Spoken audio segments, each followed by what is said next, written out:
Good evening. I'd like to call the regular committee of the whole meeting for Monday, January 17th, 2022 to order at 6 p.m. And I'm Councillor Scott Garnett. I'll be chairing the meeting. And to my left is committee member Mayor McNeil Smith. Joining us via Zoom, and you can see on your screen, are committee members Councillor O'Keefe, Councillor Wainwright, Councillor Fallett, Councillor Duncan, and Councillor Rintoul. And also joining us in the chambers, we have a few members of staff. We have CAO Mr. Randy Humble, Director of Engineering Ms. Jen Clary, and Executive Assistant Ms. Anna Morton. And we also have several members of staff who have joined via the Zoom connection as well. I'd like to begin by respectfully acknowledging that we're hosting this meeting on the traditional territory of the Wasanich Nation. And we'll go to the approval of the agenda. There are a couple of late letters that have been added to the agenda, and I'll look for a recommendation. I move the agenda as amended. Second.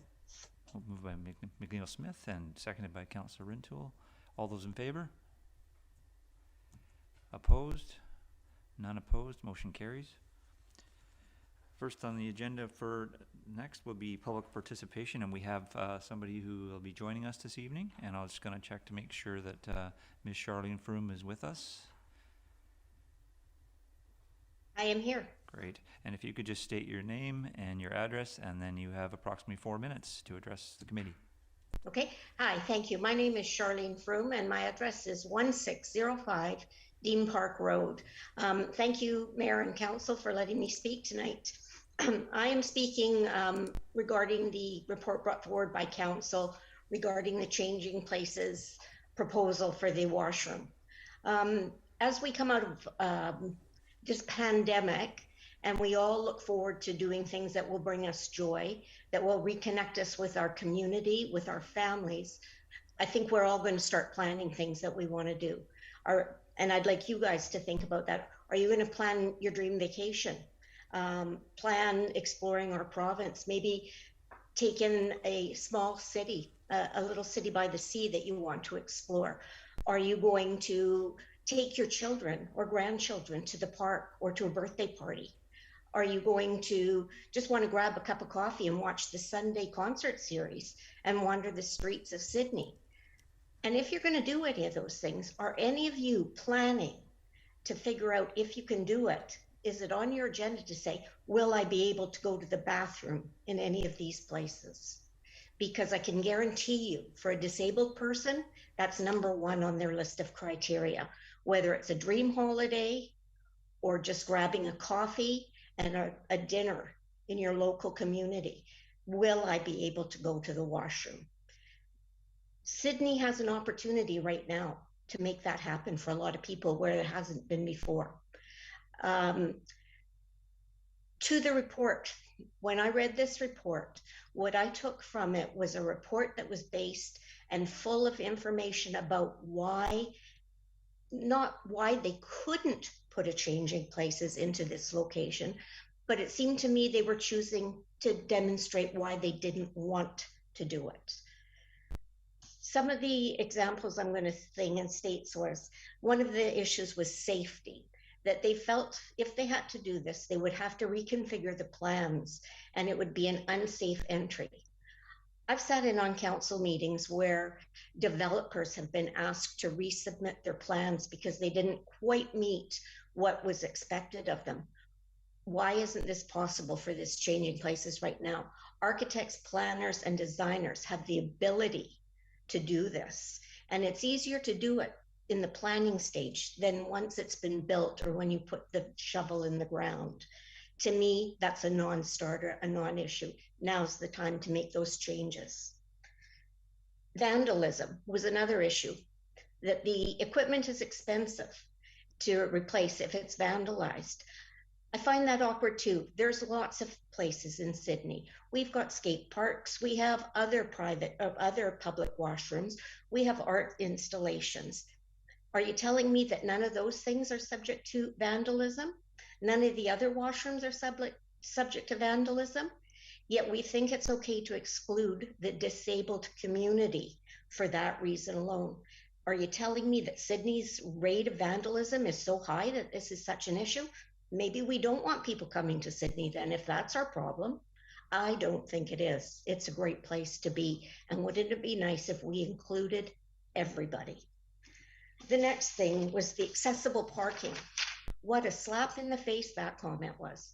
After 3 years of working to get an accessible parking bylaw put in place, the planning staff now comes back to say the reason they can't put this place in is that there isn't enough accessible parking. I agree with that one, but it is within their power, within their bylaw, to change that. That's their choice to make. It isn't a can or cannot do. That's a non-starter for me. The next thing is that maybe we could do it in the future. Maybe another development could do this in the future. Anybody who's been a parent or a child knows what maybe later means. It means it's not happening. We have an opportunity right now. That opportunity is right there. I went and looked at that site. We checked it out. It is an ideal space for this.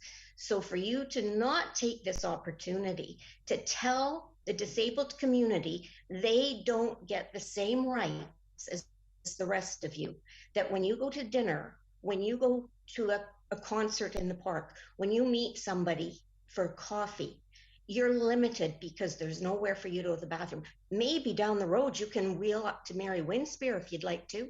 Well, I'd like to see you tell the gentleman with a prostate problem, the young person with Crohn's issue, the young family that has a toddler that needs to go to the bathroom. You can go to the bathroom, but you have to run up to Mary Winsburg, no problem. It's not going to happen.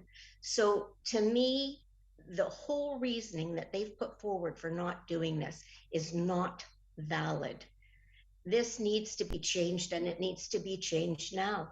We need to go forward and show that we are leaders in this, not that we're followers, not that we're waiting for other people to tell us how to do it. Why don't we show people how to do it?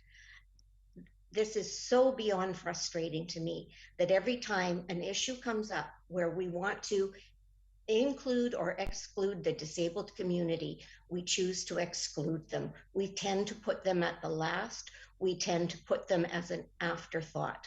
We need to change that and make Sidney a place that lets us know we're all valued. I really hope the council will take a look at this report, and instead of letting it slide, it would be nice to see council say to the planning staff, go back, take a look at this and tell us how you're going to make this happen, not how you're choosing not to. Thank you very much, and I look forward to seeing a resolution to this. Thank you for your time. Thank you, Ms. Froome, and we'll be discussing that later. And I believe our other speaker is here, so I'll call him Mr. David Willows. And same thing, if you could state your name and address, and you have approximately 4 minutes to address the issue. Thank you. Oh, you're muted, sorry. My wife wishes she could find that button. Your Worship and Council, thank you for the opportunity to speak today. My name is David Willows, 1491 Kersey Road in Central Saanich. You may remember me from our discussions around accessible parking, and the other primary area of accessibility and expertise that I have for accessibility is accessible washrooms. To that end, I'm the lead advocate for Changing Places BC, a network of advocates working to bring the Changing Places standard to British Columbia and to our communities. I'm also a founding member of Accessible Washrooms for All, Toilettes Accessibles Partout, which is a national advocacy organization currently working with the Canadian Commission on Building and Fire Codes to adopt the Changing Places standard into our national model code, and a lived experience advisor for the Accessible Parks Canada project through the Kite Research Institute, which is part of the University Hospitals Network in Toronto, Ontario. But more importantly, I'm a Saanich Peninsula resident and parent of an 8-year-old who has cerebral palsy. As my son gets older, toileting is becoming one of the most significant barriers that we have to participation in our community. He is incontinent and will always wear diapers. He uses a wheelchair and cannot bear his own weight to assist with transfers. And at age 8, he's already too big for most existing child change tables. Before the pandemic, and when my son was a bit smaller, Sidney was a social center for our family. Extended family would come from across the region to join us for events such as the Sydney Sparkles Parade, concerts at the band shell, Canada Day festivities, and waterfront walks. But now, without a Changing Places facility, my family and many like us will be forced to either limit our outings to just a few hours, or use a public floor to change a diaper, and I would challenge anyone on council to lay down on a public washroom floor on a busy holiday weekend. Alternatively, people with disabilities can engage in dangerous behaviors such as dehydration or not eating to avoid the need for toileting, or they can simply accept exclusion from their community and not go out at all. The lack of suitable accessible toilet facilities also has a direct impact not just on the person with a disability, but their friends, families, caregivers, and the businesses that they would have visited if toileting was not an issue. My family is very familiar with the washroom location being proposed, and I've also visited the site specifically to review the concerns raised in the staff report. In response to staff specific concerns, and I do this with the utmost respect, recognizing our different perspectives on public facilities, I offer the following. Footprint and accommodation in the washroom block. Well, the footprint of a full changing places toilet is smaller than that of a small car parking space. Currently, the washroom block is proposed to have multiple male and female non-accessible stalls and a single unisex universal stall. I note that within 200 meters of the proposed location is already 2 existing public washroom facilities located at both the Sidney Pier Hotel and at the Pier Bistro. So reducing the number of non-accessible stalls to provide more space for a changing place facility in this block is not an unreasonable accommodation. To security and vandalism, every public facility will experience vandalism at some point. So it's not an issue specific to accessible washrooms. Recently, or in the report, staff identified vandalism at Iroquois Park, and there's significant differences in the locations. Iroquois Park is somewhat isolated with very little traffic most of the time, whereas the waterfront location has lots of pedestrian traffic. It's immediately adjacent to active businesses, so the likelihood of significant vandalism going unnoticed is much less than at Iroquois Park. Further selection of equipment that's less susceptible to vandalism can both minimize the opportunities for vandalism and the financial impact should vandalism occur. Accessible parking, well, this one was a bit of a red herring for me. There's 3 accessible parking spaces located within 50 meters of the proposed washroom location. There's also additional accessible parking located in the underground parking at the Sidney Pier Hotel and at the foot of Beacon Avenue. Already, seniors and people with disabilities use the area in great numbers because of the accessible path and vitality of the area. However, their stay may often be limited due to issues including the lack of or the absence of suitable accessible washroom facilities. Next, the recommendation for Mary Winsburg Center. I think that's great, but it needs to be considered in addition to and not an alternative to the waterfront location. Why should people with disabilities be expected to travel 1 kilometer from the waterfront to the far end of the village when most able-bodied people will be able to find an accessible washroom within a couple blocks? You're asking those that are least able to travel the furthest to use something as simple as a toilet. And changing places and yet to be proposed future developments. Well, if and when such future development actually occurs, the location would still be subject to the opening hours of the business, and the town would have little to no control over the availability and upkeep of the facility. The town of Sidney now is proposing to build a new, publicly funded and maintained washroom. Why is the disability community being told to wait for a private sector developer to provide an equitable level of services normally available to the public? Right now, the town of Sidney identifies 9 public washroom locations on their website. None of those are an enhanced accessible washroom. As I said, public washrooms are facilities normally available to the public, and that's something that must be borne in mind in the context of human rights legislation. Now, a barrier has been identified to the town, and the town has an opportunity to address it in this new construction. Unreasonable delays in the provision of accessible toilet facilities could expose the town to potential liability. Finally, the washrooms will draw people not just from the peninsula and the region.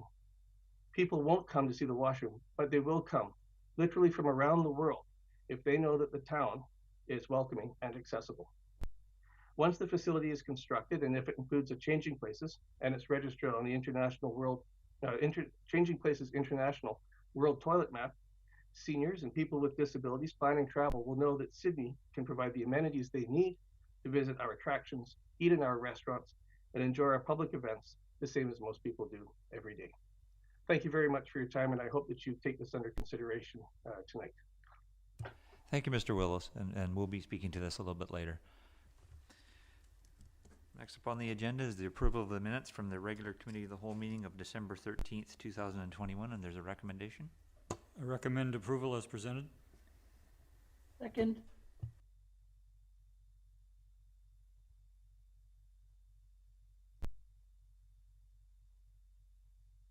All those in favor?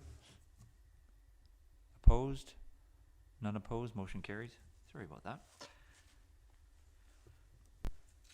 Next on our agenda is a presentation from the Peninsula Local Area Transit Plan, and we have in attendance Levi Megenber and Lisa Mullins, I believe. It's time you guys can have your 10 minutes to present, and at the end it would be great if you could take questions from council if there are any. And the floor is yours. Thank you. Excellent. Thank you, Your Worship, and members of the council for having me here today.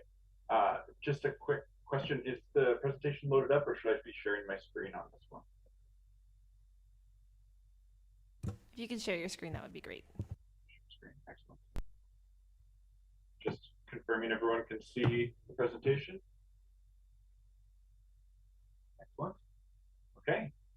Yeah, so my name is Levi Megenber. I'm a senior transit planner work lead with BC Transit, and I lead the transit planning activities here in the Victoria Regional Transit System. And my colleague, Lisa Mullins, is the Senior Manager of Government Relations for the Victoria region as well, and will be available to answer questions at the end if there are any questions outside the scope of this particular project. So there's a lot of content to go through here, so I'll try to be pretty brief in my summary, but feel free if you have any questions at the end. Happy to hang around a while longer and answer any questions that may come up. So the local area transit plan kicked off earlier this year. I would say it was sort of spring of this year, and it encompassed the 3 municipalities and 4 First Nations comprising the peninsula. So that's the scope of the study area. This is your existing transit system, comprised of 10 different routes. And the one key thing I wanted to flag here is that your 4 top producing routes are your regional and interregional services. So the route 70, 71, 72, and 75, really connecting your key origins and destinations on the peninsula to the Victoria Core, comprise about 90% of all ridership on the peninsula. So once again, a very large portion of ridership is being generated on 4 out of 10 of your routes, providing the backbone of your transit system. In terms of the future transit network, this is the proposed network we developed as part of the process and engaged with the public on. So you'll note here it includes a proposed rapid bus line along Highway 17, and then as well a local frequent transit network on the peninsula, which is a new service type for the peninsula as it doesn't currently operate a frequent transit network. This future vision will take quite a bit of investment to realize, so it's something that will be phased in over time. So we have broken down the service and infrastructure proposals into short-term, medium-term, and longer-term proposals building towards that future. So I'll speak a little more to that in the coming slides, but that's just a brief overview of the vision and the direction we're looking to bring the system in the future. We had a fairly robust engagement process supporting this project. So we had a key stakeholder working group meeting at the beginning to better understand existing usage and key qualitative factors that helped guide the rest of the project process. Then we had a public survey that once again garnered a very strong level of response and support. So we had over 350 survey respondents, which is great for a community comprising the size of the peninsula. In contrast, the West Shore Local Area Transit Plan we just wrapped up with over double the total population. We saw just under double the response rate. So it's sort of where we would expect for a process like this.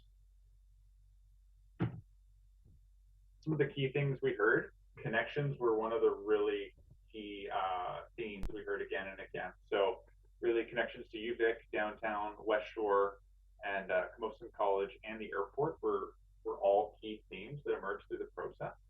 And we'll share a little bit more about how we propose to address some of those key concerns and build the transit system forward in a way that addresses those goals. Another key thing I'll just point out as well is we did collect information from the public in terms of where they'd like to see investment in the existing system to really help guide where some of the short-term investments might best be suited. So you'll note that the 70, 72, and 75 were all really strongly supported. So that's, along the Highway 17 corridor, serving Sidney, and also Brentwood Bay. And then as well, the 88 Airport Sidney was identified as a high priority for investment, so that aligns with some of the airport improvement service options. I'll overview in a moment here. So starting with the short-term service priorities, we flagged 4 different priorities. I'm going to go through in greater detail. The one that's not on here, though, is the 85 North Saanich connections. So that's just improving connection for the 85 for North Saanich. One of the key themes we heard once again was improvements to YYJ service. We often get requests for direct service from the airport to downtown Victoria, but the level of investment required to provide a frequent enough service to make that actually a useful service is very, very high, and would take away from our ability to invest in a lot of other key priorities on the peninsula for other locals and existing riders. So for the short term, what we've flagged is the frequent route connecting between the airport and McTavish for now, increasing from 30-minute peak service to 15-minute all-day service. So that's really to reduce the impact of transfers and improve the viability of taking transit to the airport.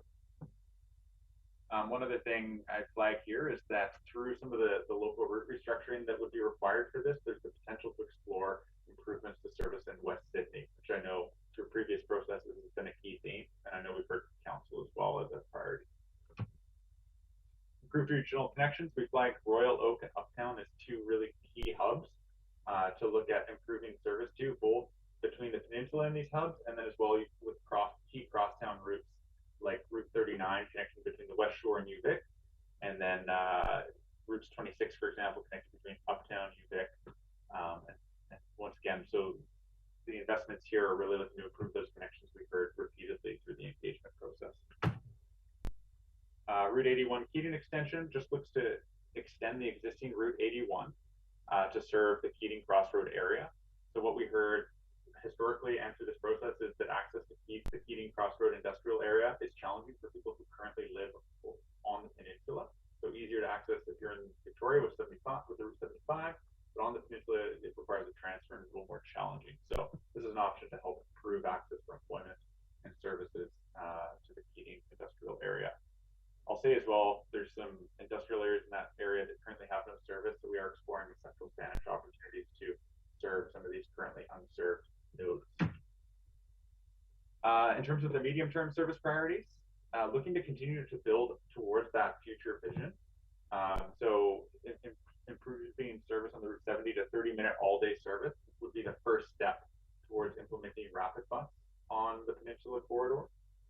Once again, the long-term vision is a minimum 15-minute all-day service, which would require a subsequent investment.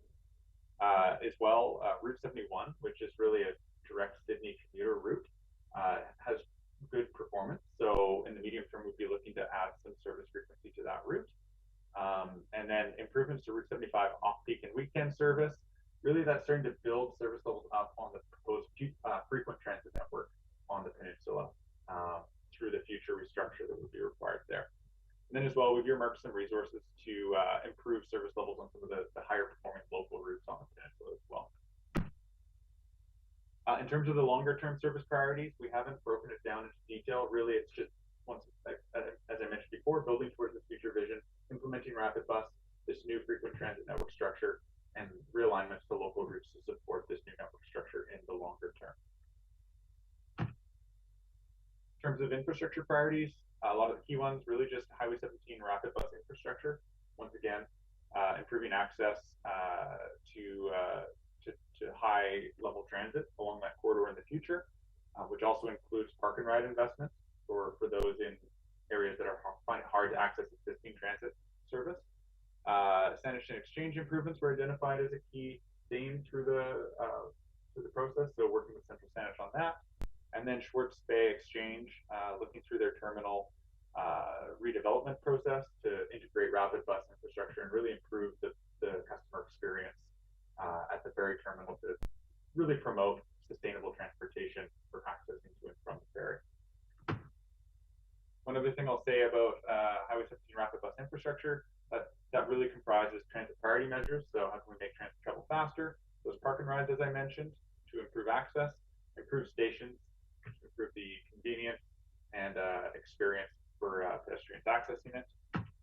The one key thing for Sidney that we still need to continue to work with your staff and the ministry on is how will rapid bus serve Sidney in the future.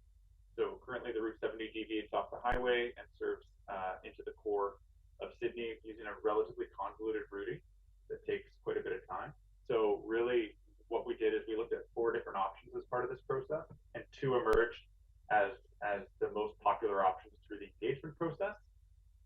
One of them essentially staying on the highway and developing local services in a way that integrates with that. And then the other being a minor deviation off the highway via 7th and Beacon, providing a quick turnaround location there with some on-street transit infrastructure.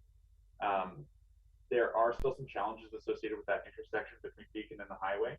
So we'll need to continue to work with local staff at Sidney and the ministry to identify what the best option is moving forward. So we'll continue to be working and communicating with staff as we continue to explore the ideal outcome for this.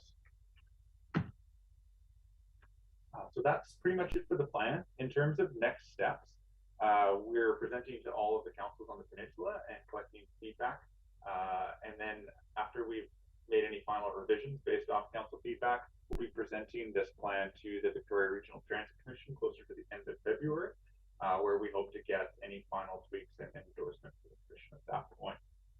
So that I'm happy. Myself and Lisa Mullins are happy to answer any questions the council may have. Thank you, Mr. Megenberg, for your report and your presentation. I'll look to committee members for anybody that might have a question.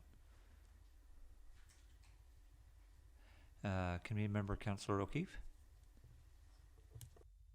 Thank you. I was quite interested in your last slide. Thank you, first of all, for the presentation. In that last slide, in regards to the Highway 17 and stops around Beacon, so I'm happy to hear that some thought is being given to that, especially as you probably know, Amazon distribution center going on over on the west side there. We recently received an application for a new multifamily rental units of 141 on that corner. And so it seems that there's going to be a fair amount of development of people up there. So having a stop on somewhere on that corner so people don't have to walk from 5th all the way out there. But I'm wondering, so how soon in the plan is this like a long-term thing, or how soon do you think you'll be able to factor something like that into the plan here? Excellent question. So through the chair, this is something that requires additional work with the ministry and the town of Sidney on. So I don't have an exact timeline. My understanding is that the ministry will be looking at that, doing some studies on that intersection again at some point in the future. But unfortunately, I don't have a discrete timeline at this point. So I would say probably medium to longer term at this point before we would get any clear answers on this one. Yeah. Would you anticipate, say, a stop, say, in the vicinity of McDonald Park Road, where the co-op gas station on one side, and on the other side going south is there's a Chamber of Commerce tourist little info booth there. Whether there might be opportunities there for stops so that, that's getting to be quite a populated area of North Sidney and Saanich there. So the ability for people to hop onto a bus that takes them straight downtown rather than getting on the 72 would be useful. Thank you for your comments. We'll definitely, as we look to move forward on this one, we'll be looking at other options and opportunities. And I know the overpass and highway access and exit in that area does have its associated challenges, but also its associated opportunities. So thank you for your comments. Sure. And I was just also wondering, glad to see the enhanced service perhaps to get people from the West Shore here and back. That's, as you probably know, there's a fair amount of our people that go back and forth between those two areas. I'm wondering if you have a sense of what the travel time would be from that area. I'm presuming it's taking a bus from there, transferring at either Royal Oak Exchange or somewhere downtown, and then making a connection. Is that correct? That's correct. Yep. So we would really look to improve, I would say, the directness and ease of connections at those two locations to other services. In the long term, we plan to have a West Shore rapid bus line and a Peninsula rapid bus line that will intersect at Uptown.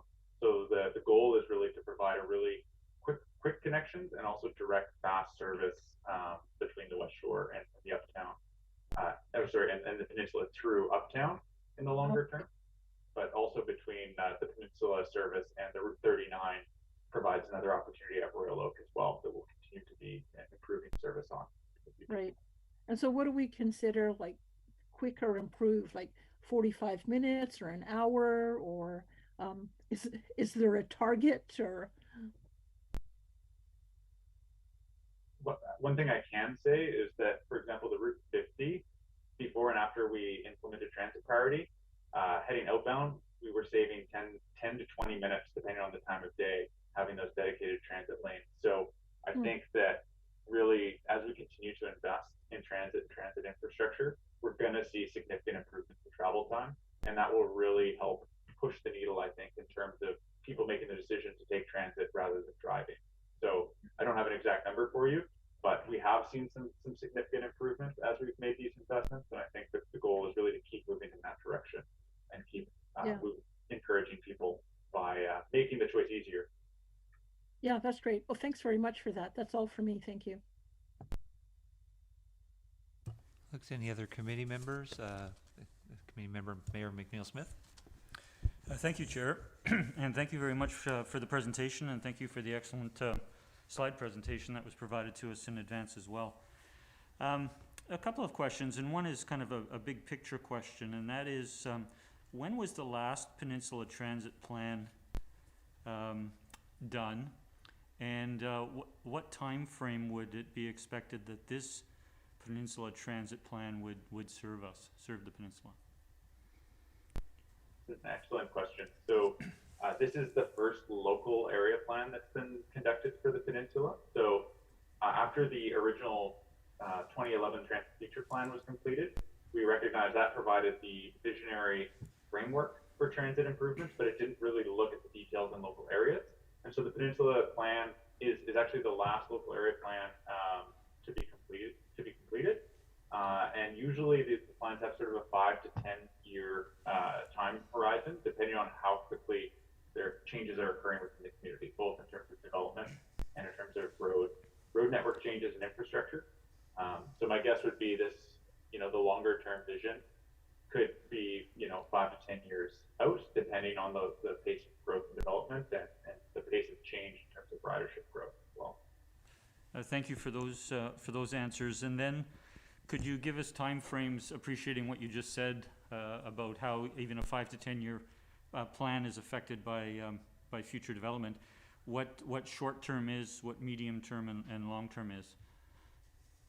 Excellent. Yeah. So usually when we're thinking short term, it's 1 to 3 years, and then medium term is like 3 to 5 years in that range, and then longer term is 5+ years within the scope of a local area transit plan. Thank you.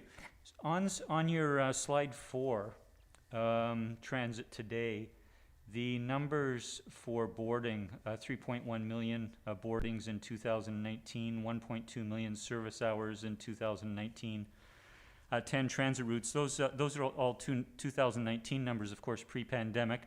We can appreciate why those numbers are presented.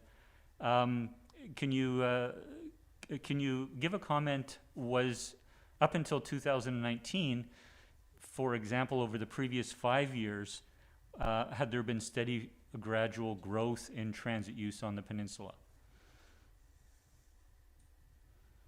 Yeah, so great question.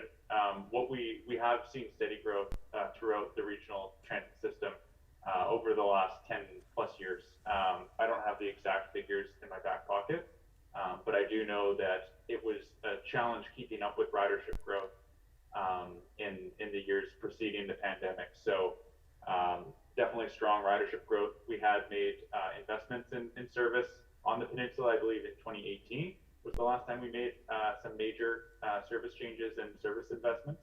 And we definitely were seeing growth in ridership, and that's what helped rationalize some of those service investments that we did in 2018. Thank you. Can you comment at all on what ridership looks like today compared to pre-pandemic? And more importantly, the second question, second part of the question is, how much is a return to pre-pandemic ridership a factor in being able to move forward on rapid bus, et cetera? So I'll defer the first part of this question to Lisa. Sure. Thanks so much. That's through the chair. That's a great question. And certainly these numbers that were reflected in 2019 were because of the pandemic. And we do have the information, just not at our fingertips, on what the growth was pre-pandemic. I do believe that the entire region saw about 20% growth in the 10 years leading up to 2019. That's the whole Greater Victoria region. And the Peninsula, the West Shore had the largest amount of the growth, but the Peninsula did have ridership growth going on up until 2019 as well. So things were looking very good, and we were looking to eagerly expand. I know the Commission was very eagerly seeking to make improvements throughout the entire region. And then when COVID hit, we took a real hit on ridership. And in the beginning, we were finding our ridership was only 30% of what we previously had. Of course, at that point, the public health officer was recommending people stay home and not ride transit, and we were just an essential service. So we were there for those who truly should be out and needed to be out, like nurses and folks going to medical appointments. Now, with things getting more back to normal and having a lot of institutions back to business as usual, our numbers have been steadily rising to about 60 to 65% of the ridership we saw pre-pandemic. So there's still some room there to get us back up to where we were before the pandemic. And of course, we all know very well, we keep thinking we're rounding the corner, and then we're hit with another round where we have to kind of reel things in a bit, and the public are not feeling as safe getting out and about in public again. So really our primary focus, and certainly the Commission's primary focus right now, has been on ridership recovery. So, you know, we don't want to see those buses half empty. We want to make sure that people are getting back on there. But what we can do to try and bring ridership back is really focus on those key areas and nodes, and especially things like rapid bus, where we know we have users that are regular users, and we want to continue to make sure that transit is frequent and that it's reliable. And COVID has posed some challenges there, and certainly, like other businesses around the region and around the country, we've seen staff shortages that have caused some issues as well with reliability of transit. So I think that's why my colleague Levi, I mean, it's hard for us to pinpoint a time when we'd be able to implement some of these expansions. There's a lot that also depends on the funding that becomes available through our funding arrangement that is partially paid for by the province, partially by the municipalities through the Commission, and partially by motor fuel tax, which has also been impacted by COVID. So we hope to see a recovery soon, and then be able to give better answers on when we might be able to see expanded resources in the region. Thank you very much, and I certainly appreciate you know, how we're still in a fluid situation, and appreciate in your answer the many factors that are involved in being able to move forward. My last questions are associated with slide 15, and on it, on the map portion, the Pat Bay Beacon intersection is identified as a sub-regional node, and there are seven or so stops from along the Pat Bay highway, and I'm wondering if you can describe in a bit more detail what a sub-regional node would look like. If I was to think of a node, I might think of the current McTavish interchange as a node, but could you kind of flesh that out a little bit? Thank you. Sure. Yeah. So this graphic was developed as part of the rapid bus implementation strategy. So I think when they're describing node in this context, it's more about land use. So it's recognizing the increased level of density, services, commercial uses, et cetera. So I think the definition is more around land use and less around transit functional definitions in this case. Okay, thank you. Could you describe or flesh out a little bit what a rapid bus station? I mean, in the report it says will include approved amenities, distinct branding to distinguish them from other bus stops. But you know, physically, what might we be looking at differently than a current bus stop? Excellent. So through the rapid bus implementation strategy, it identifies two different rapid bus stations, sort of a standard and an advanced. So the standard would look pretty similar to the rapid bus stations that are currently present on the highway at McTavish interchange or at Mackenzie as well.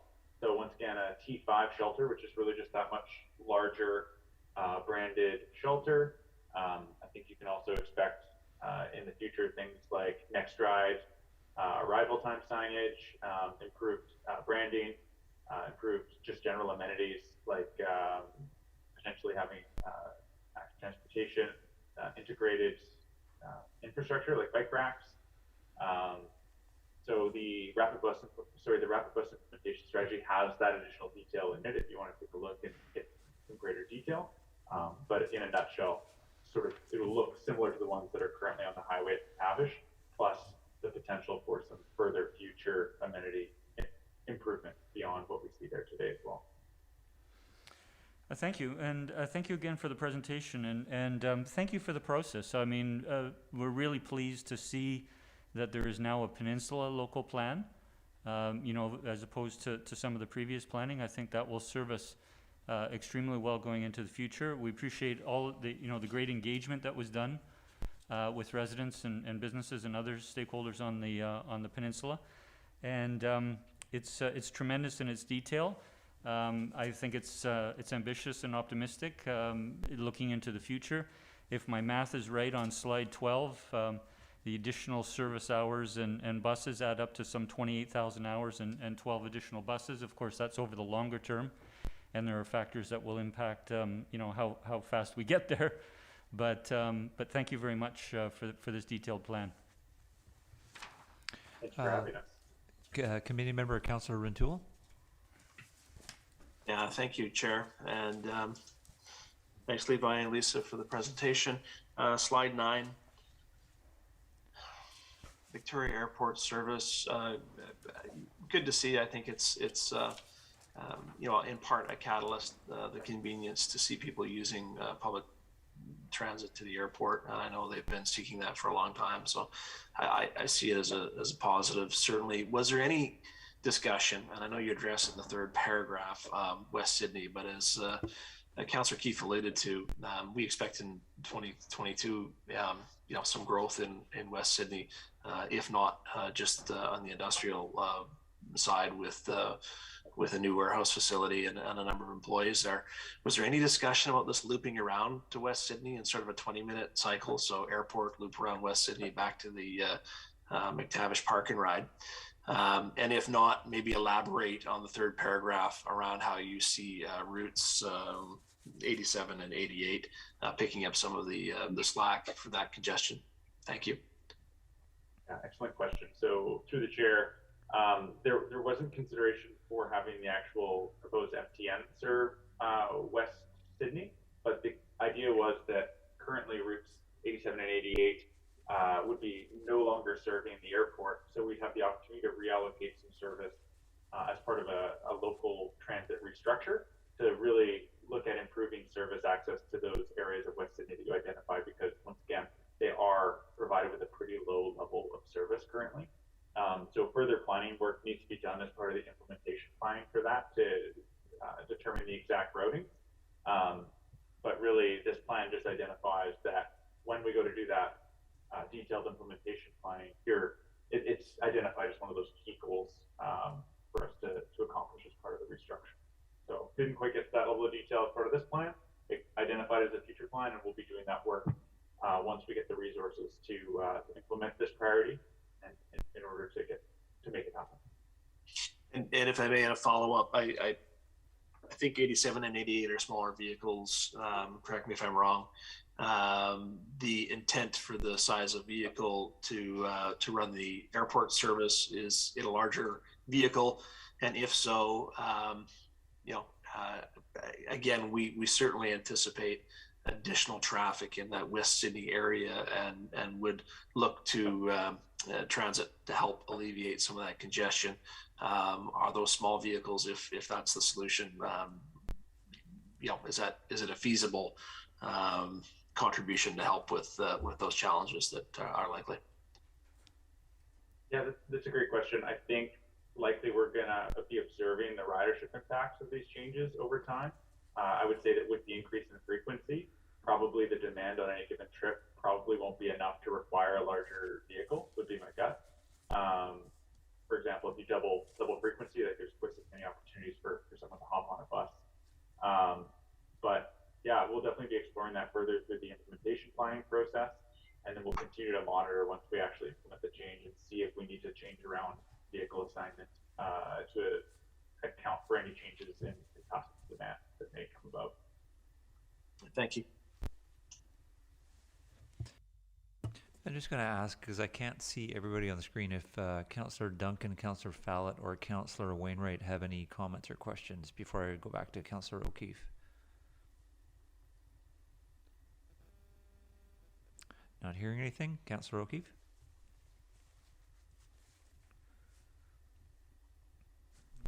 You're muted, Councillor O'Keefe. Here I am. Okay, thank you. You mentioned the bike racks going to be at some of these stops, and I wondered, is that just open bike racks, or do you anticipate having secured bike storage at many of these stops? Great question. So through the chair, it's kind of going outside my area of expertise. Once we look to implement the rapid bus stations, that would go to our capital and infrastructure team, and they would look at feasibility through the process. So I unfortunately don't have that information at my fingertips, and it would need to be explored through the actual the capital project itself. But it's definitely a consideration, and we'll continue to explore that as we move forward. Okay, yeah, so that would be one bit of feedback from me anyways too.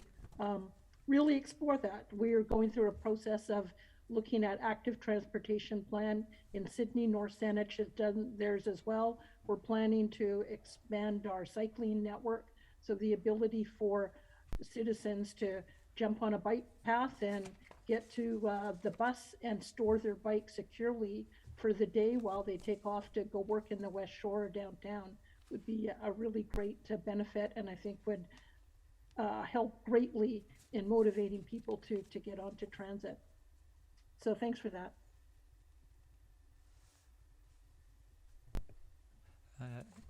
Any other speakers? If there's none, Councillor Mayor McGill-Smith, go ahead. Oh, I just have a couple. Sorry. Thank you. Thank you very much for again for the report and the presentation. Just two questions actually. I'm wondering about the public engagement on under number 08. I'm wondering about the time frame and why you chose that particular time frame. And you did get pretty good survey response, but given the time frame being summertime and actually only for a month, did you consider doing it at a different time of the year and maybe for a longer period of time to get more enhanced response? Great question. So one of the key goals for this particular project process was to have the plan done for the February commission meeting so that we could then incorporate these into the annual service plan for the following year's expansion. So I think that was a key goal from our perspective that required the engagement timeline that we had. I think as well we saw that the response rate was really solid. So it's one of those things that I think it was structured in a way that made the most sense to try to get your community in for future service improvements as soon as possible. And the response rate was not adversely impacted, I would say, based on what we saw from the results. So it seemed to be a win-win, which is always good to see. Thank you. Last question for me is, it involves on number 9, short-term service priorities, and there are 85 North Saanich connections. And something we heard from the West Sydney Industrial Group was the issues with their employees in terms of their start times and their end times and using transit. So, is that what it was you're thinking when you're incorporating what's discussed in this report? One of the key things we heard is that, well, first of all, we know the 85 isn't overly well utilized, and it is hard serving a bunch of rural areas effectively with sort of conventional fixed route transit. So this was our opportunity to try to reduce the barriers for people using transit and to make it easier and more convenient for people to use that service. We definitely heard different comments about start times. As part of the process, we did allow respondents to identify which of the trips in the morning and the afternoon they would prefer to see with that direct connection, and we used that to support the final plan. So it was great to get that feedback, and I think we're going to see some minor improvements to ridership would be my hope when we look to implement that service change. Thank you very much. Pardon me? If you want to move the recommendation. Thank you, Chair. I would move the recommendation that the presentation be received for information. Second. Moved by Committee Member Mayor McNeil-Smith and seconded by Committee Member Councillor Rintoul. All those in favor? I can't see everybody's hands, unfortunately. Those opposed? Seeing none opposed, motion carries. Thank you very much. Thank you for having us. Thank you. Next up on the agenda is staff reports under 8A, changing places washrooms in downtown Sydney, and I'll look to staff for an introduction.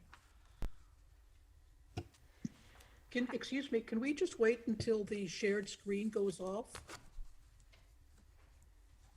Absolutely. Thank you.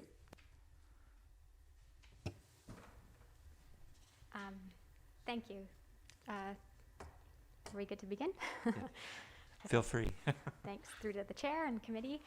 So this report addresses the resolution to report back on the review of the potential of changing places washrooms in Sydney's downtown waterfront washroom location. The current design that staff's been working with an architect on includes a men's washroom, a women's washroom, and then one universal accessible washroom stall as well. It is a very small footprint. The Changing Places washroom is according to the Changing Places booklet that Councillor O'Keefe had shared at an earlier date, the smallest footprint that can be used is 3 meters by 4 meters.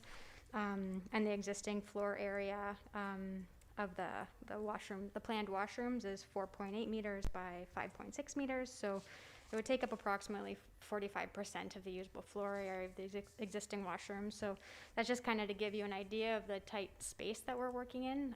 The area really isn't that big. We could build out towards the waterfront walkway. However, staff were working towards having all the access points, the public access points, visible from the waterfront walkway. It just provides a little bit more of a safe feeling when you're actually accessing a public washroom where other people who are walking on the walkway can find you and you're not. Currently there's bushes around the existing washroom, and so if access was off the side of the building, you would have to walk between the bushes in a bit of a narrow alleyway to access the building. So really the largest concern that staff have with respect to the Changing Places washroom is the security of it. Reviewing the Changing Places booklet that was again shared by Councillor O'Keefe at an earlier date, it does talk about security and the need for some security at public facilities that are open to the public.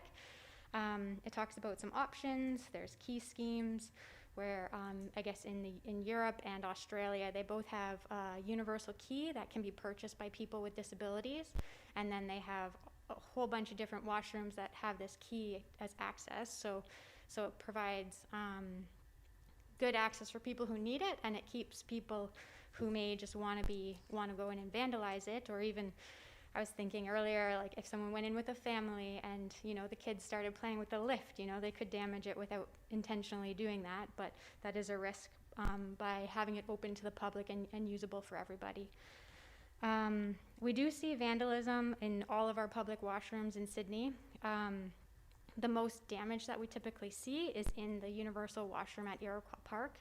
There are other universal accessible stalls in our other facilities.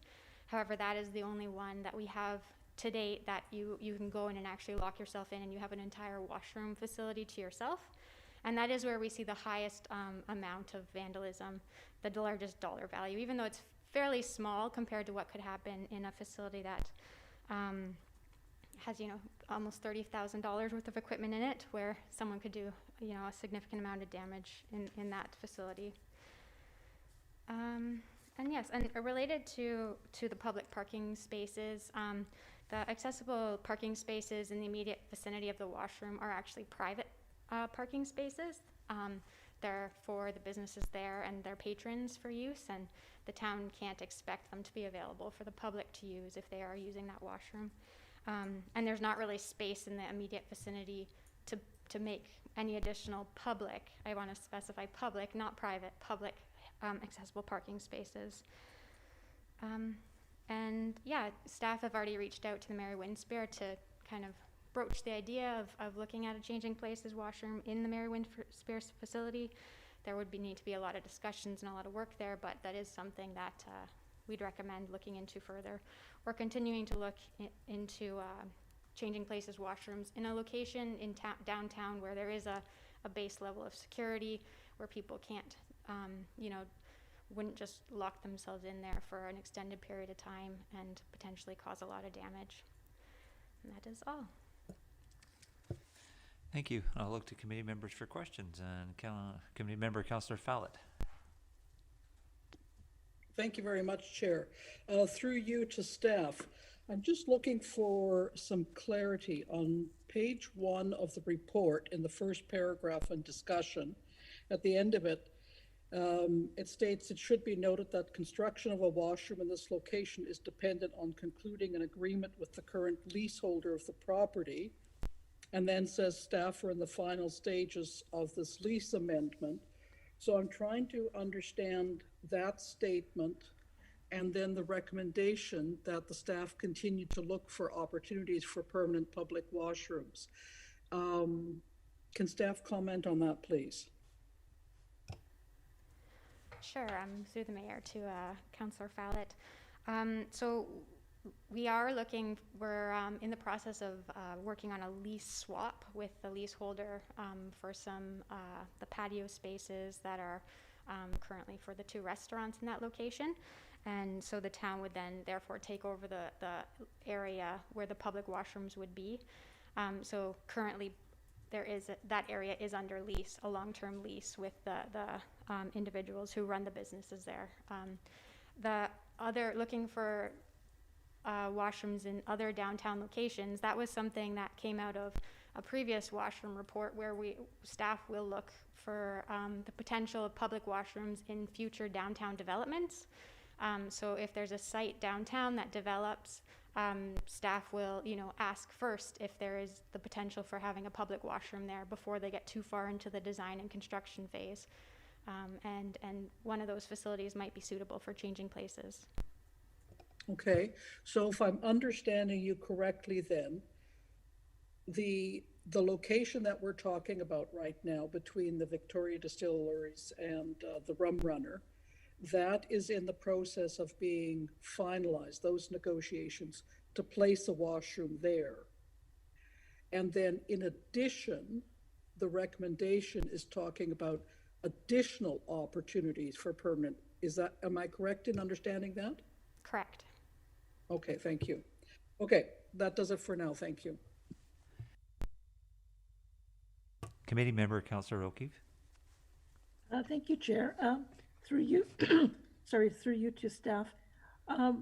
First of all, in regards to the vandalism at different washrooms, have we looked at any measures that could be taken to mitigate that? Like, you know, in terms of cameras or other things?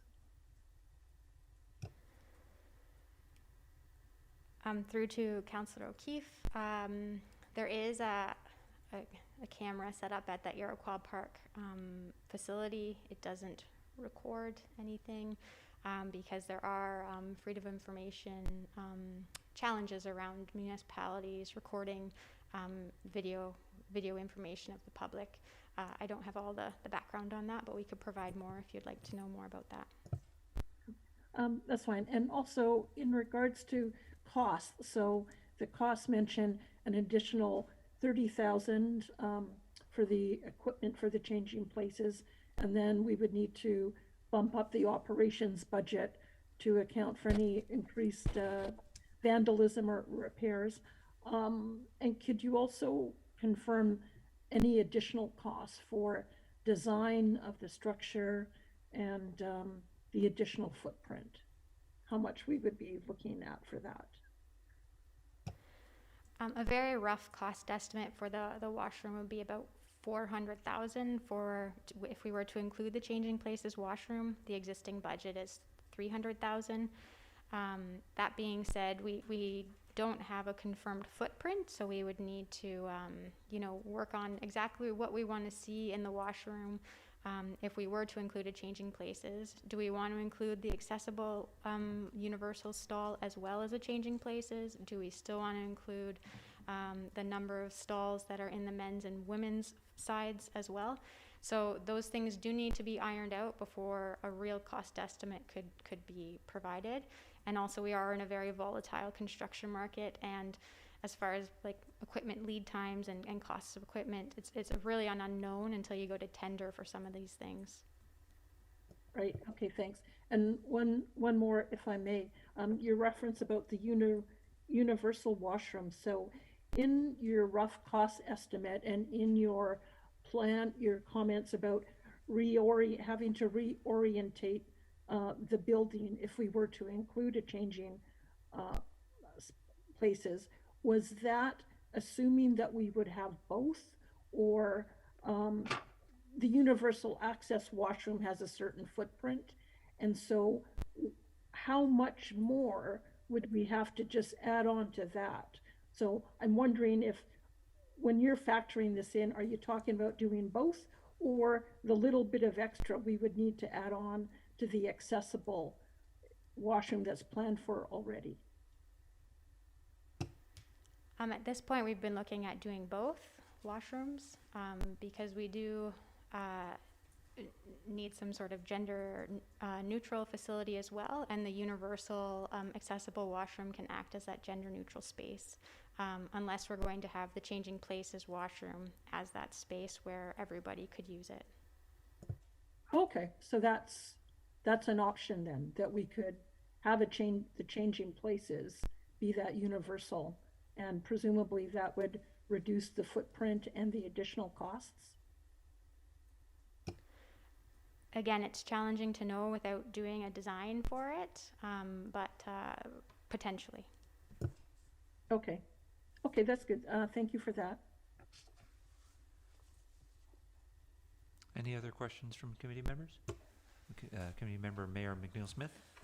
Thank you, Chair. This is a further question with regards to budget. So Council did approve, in the 2021 budget, for these washrooms to be designed and constructed. The figure of 300,000 was mentioned. Was that that sounds a bit high? Was that the amount that Council approved in 2021?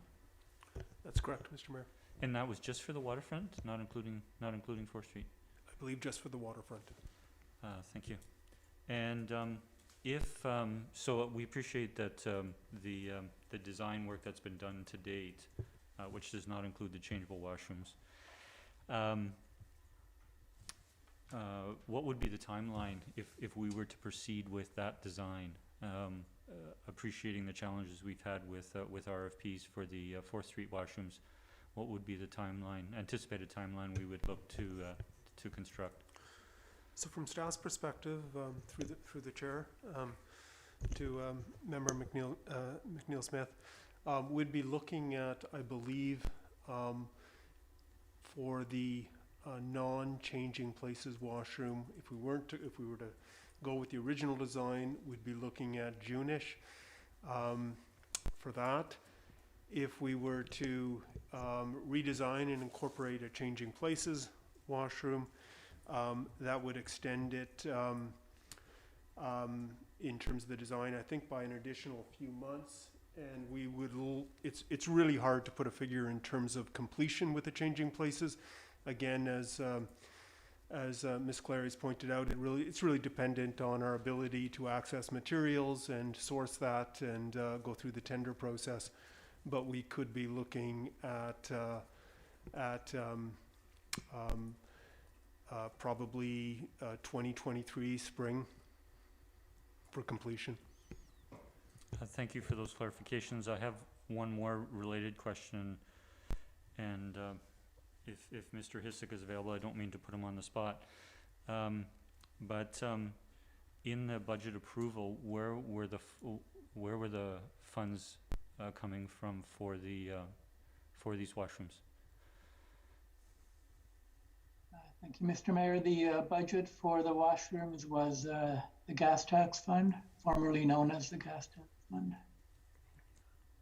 Thank you. And again, through the chair, through Mr. Humble to Mr. Hissick, roughly how much do we have in the community amenities fund?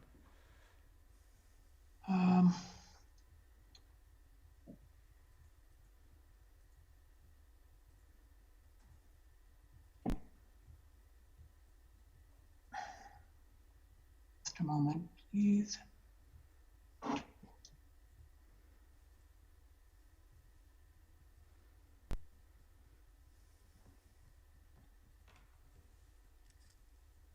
I'm sorry, the washrooms were from the amenity fund, not gas tax. Oh, okay, thank you. That's I spoke incorrectly there. okay.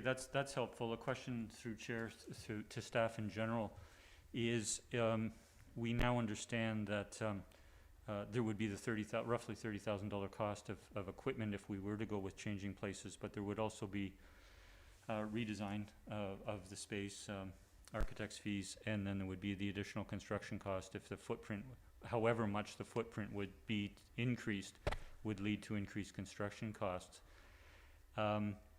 Even if we were to proceed on the timelines that Mr. Humble had suggested might be workable, council would have to give approval for the additional funds. Whether it be for the equipment or whether it be for architect cost or building cost. And given that we're having budget presentation a week tonight, I don't anticipate that staff could bring forward accurate costs associated that could be approved in this year's budget. So I'm just looking for a comment from staff in terms of how that impacts the timeline if we were to pursue changing places washrooms.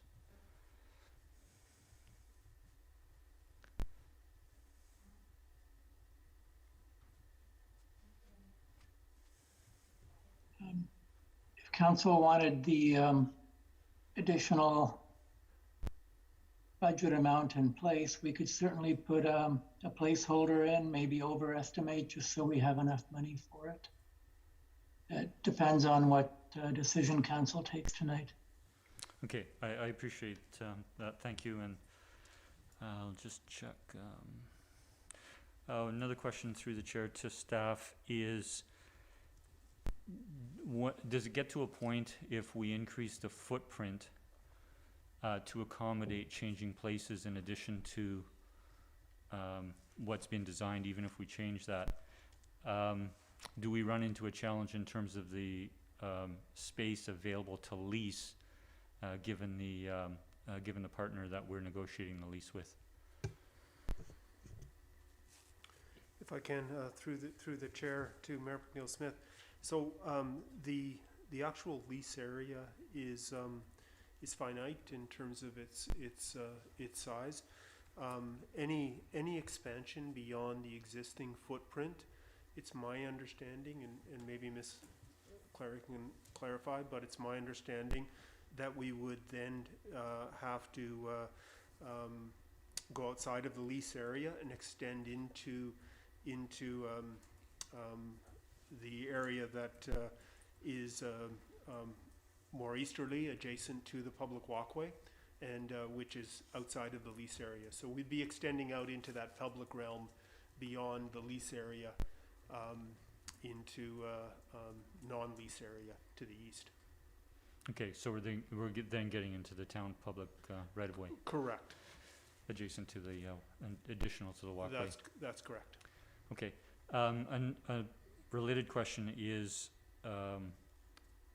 given that the lease that is drafted now and is being looked at by the two parties, is there room within that footprint to add changeable spaces in addition to the design size that we see here? No, there is not. Okay, so any expansion, and this is some of the clarity I think that staff will, to a certain degree, require going further with respect to the design, is if we were to accommodate the changing places component, because currently we have a dedicated men's washroom facility, a dedicated women's, and a universal washroom component as noted. So if we were to include the changing places, do we look to incorporate the universal washroom as part of the changing places, and is that feasible? Is that desirable?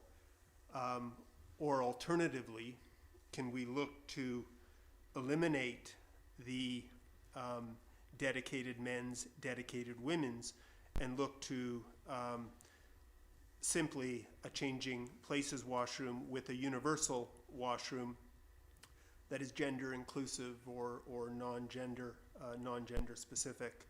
So it'd be designed to be shared by people of all abilities, families, transgender and gender diverse people. So those are the two sort of options that we would need some clarity on. okay, yeah, it's we're seeing the complexity in this, and adding to that is a question through the chair. Is universal public washrooms are lockable by the user? Correct. But when we look at the design for the existing men's and women's washrooms, there's 2 toilets and 2 urinals in the men's, so they would not be lockable. Correct. Okay, so we would be going to, that would be a factor as well. Thank you very much to staff and through the chair. Committee member, Councillor Rintoul. Thank you, Chair. I think my questions were just answered by Mayor McNeil-Smith's line of questioning.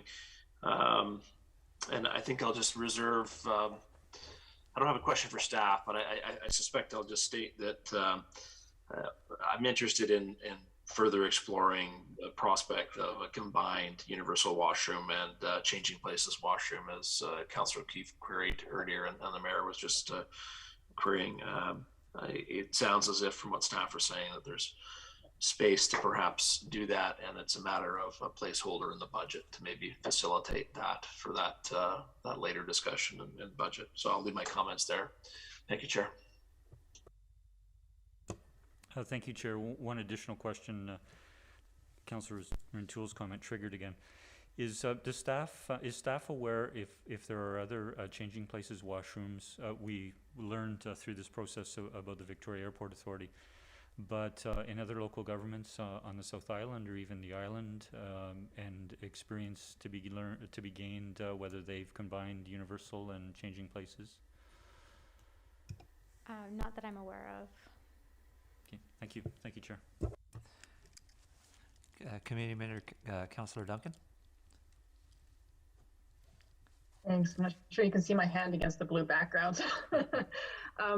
just I know a number of questions have been asked about the budget for this washroom, that the initial budget that we'd approved seemed high for a washroom. Wondering if staff through the chair could clarify, is that because this is the one that we'd originally set aside quite a high budget for because it was supposed to be a Portland loo, and specifically because the Portland loo has been built to be resistant to vandalism, because that was the primary concern that we had been debating at the time when we were talking about an additional washroom, was that we needed a universal washroom that would be resistant to vandalism, because that's become such a problem.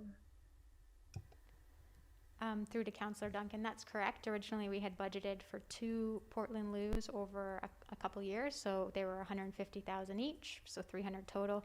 However, the budget for this washroom is probably going to come in around 300,000, maybe a little bit lower, but based on the initial, because we had applied for a grant back in last year, the year before, it all blurs in together now, but we had applied for a grant, and the estimate for that grant was $215,000, but the footprint's actually expanded now, so we're looking at being close to 300 with architect and engineering fees, and then construction. And again, it's unknown how much the construction costs will have gone up since that estimate came in. I think it was in 2020 when that came. Thank you. And I guess I'll just say that since staff has said they were seeking clarity on that along with Councillor Rintoul and Councillor O'Keefe, if we're going to keep discussing this, I would prefer looking at a combined washroom of the changing spaces and universal in order to get that on the footprint. Since universal literally would mean that everyone would be allowed to use it, I think that's our best option. Thank you. Committee member Councillor O'Keefe. Thanks. Just take down that hand here. Yeah, so just to add to the conversation about the combination of the two, the universal and the changing places. So in talking to Mr. Willows about this, he said that that's normally what you would do, that you wouldn't have a separate changing places and a separate universal, that the changing places acts at. So you're basically having a universal that has the changing places component. He had also mentioned our discussion that that's in terms of other places that have them, Panorama Rec Center has those in the family washrooms, I believe he said, where they combine those two elements. That's all, just tossing that out there for your information. Any other questions or comments for staff? Seeing none, does somebody want to move a recommendation? Councillor O'Keefe? Thanks. So I would like to see this go forward. I'll try a motion here, but I'm open to input from colleagues or staff in terms of wordsmithing it. So what I'm leaning towards is that we provide direction to staff that staff proceed with the design of a changing places washroom that incorporates the universal washroom in the proposed waterfront location for public washrooms, and that $130,000 be added to the budget for this project. Second. Committee member O'Keefe, would you like to speak to that? Yes, of course. So I think I had quite a bit to say about the issues about access to parking, vandalism, safety and security, but I think that's kind of been covered off. And I'm getting the sense from my colleagues that they seem to be receptive to entertaining this. I hope that we do move forward with this. It's not just it's the right thing to do if we want to be an inclusive society. That is something I think we have to. We can't. I think we have to start adopting a policy of no person gets left behind. If we're going to have an inclusive community here in Sydney. So and I think that there's a cost to that, and as we provide accessible facilities, and I think we need to get used to factoring that into our budgets and being willing to do that. The other thing is that it's not just the morally right thing to do, it actually makes good economic sense. And Mr. Willows alluded to this in his comments about facilities like this are relatively rare. Around the Victoria area, around BC, it hasn't become a common thing yet. And so that communities that have these sorts of facilities will draw more people to our community. So for example, Destination BC has identified accessible tourism as a growing niche market.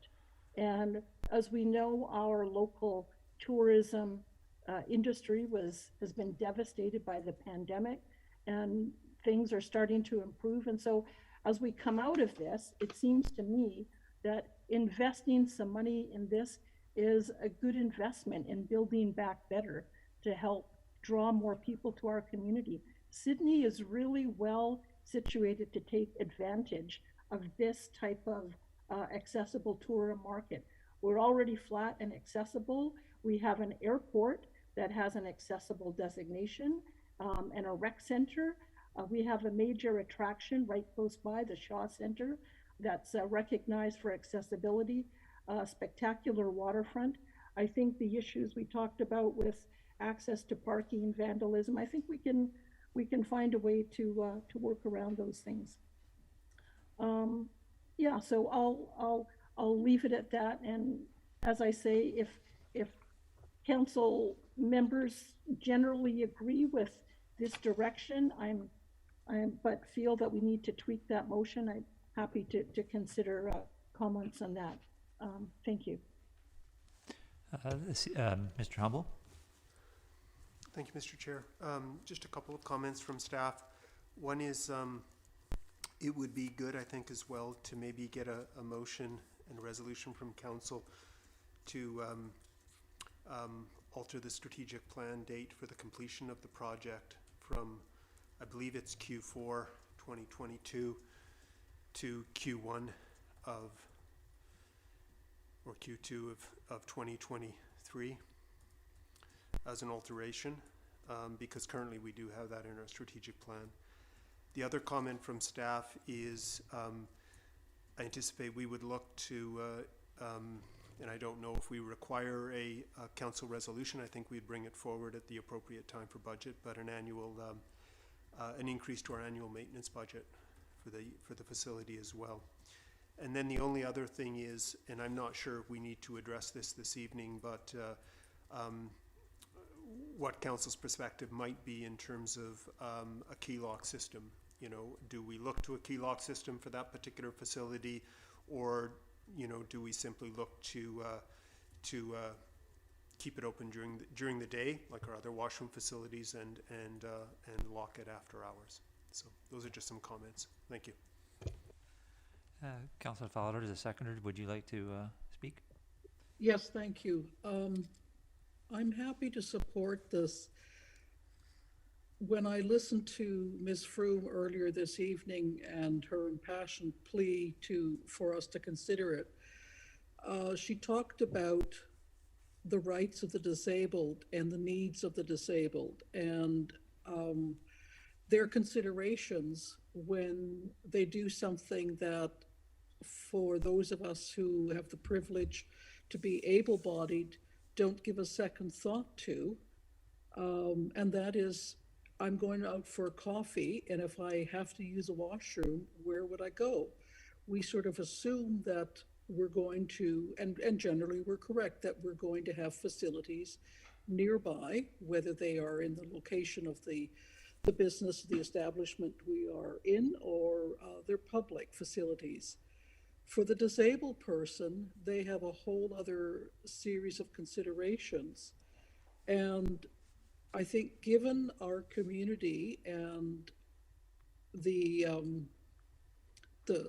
high number of seniors who are also looking at some mobility issues and things of that nature.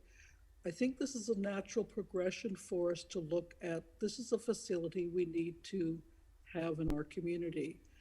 And I agree with Ms. Froome. I would like to see us be a leader in this and look at how do we make this happen. Yes, there are challenges. Yes, it's going to cost money, but how do we make this happen, because this needs to happen. And I'm pleased to have listened to what the rest of council has to say, and that yes, there are considerations for funding and things of that nature, but I think we can make this work, and I'd like to see us do that. Thank you.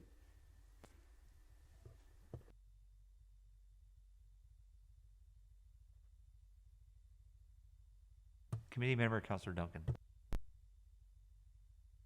Thank you. I do seem to remember actually Ms. Clary stating that the accessible parking that's nearby is private and not public. And so I'm also wondering if part of what council will need to make a motion on, or perhaps even set aside budget for, is whether we need to negotiate with the current owners of that parking, or parking in general in that lot, for dedicated public accessible parking spaces to make sure that people could even use this bathroom.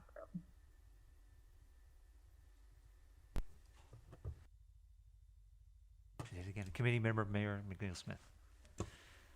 Thank you, Chair. I have a number of points here. I'm in favor of this motion. I would first ask if staff could read back the motion. I have a proposed amendment or two. So that provide direction to staff that staff proceed with the design of changing places that incorporates a universal washroom in the proposed location for the public washrooms, and that $150,000 be added to the budget for the project. Oh, sorry, what was the figure? 150,000. Okay, I believe it was 130,000. That was. My first proposed amendment is, well, I'm just going to propose one amendment now, and that is to actually remove the budget portion of the motion and make a separate motion to that, and also include the operation budget. But I also have a comment with regards to the budget amount and the budget process. So the amendment is just to to proceed with the detailed design, but remove the budget aspect and deal with that in a separate motion. I would be happy to consider that amendment. And the seconder? No, yes. Just go with the mover and seconder. Yeah, okay, yeah.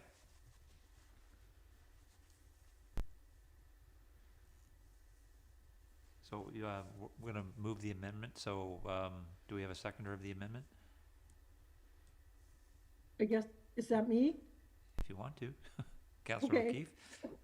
I wasn't sure how the process in these things work, so sure. There was an amendment was moved, so we need a seconder. Do you want any discussion, or you just want to go to a vote? We'll go to a vote. All those in favor? Opposed? None opposed. Motion carries. Okay, thank you. So that's the amendment. So I want to speak to the main motion, which is about proceeding with the design. And firstly, I want to thank Ms. Froome and Mr. Willows for their involvement, for their letters, and for their speaking to council. I think you've had an impact. I think the advocacy work you've done over time has certainly informed myself, and I think helped council on this topic. With regards to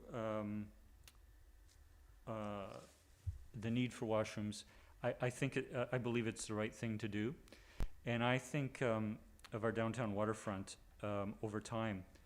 And 20 years ago, we considered ourselves to have a vibrant waterfront with Beacon Wharf, the Sidney Spit Ferry, and the marina, the various businesses that were operating there at the time. However, in the past 20 years, we actually significantly expanded Beacon Park through the Pier Hotel redevelopment. We got a band shell. We've had the fishing pier constructed. The hotel brought 50 hotel rooms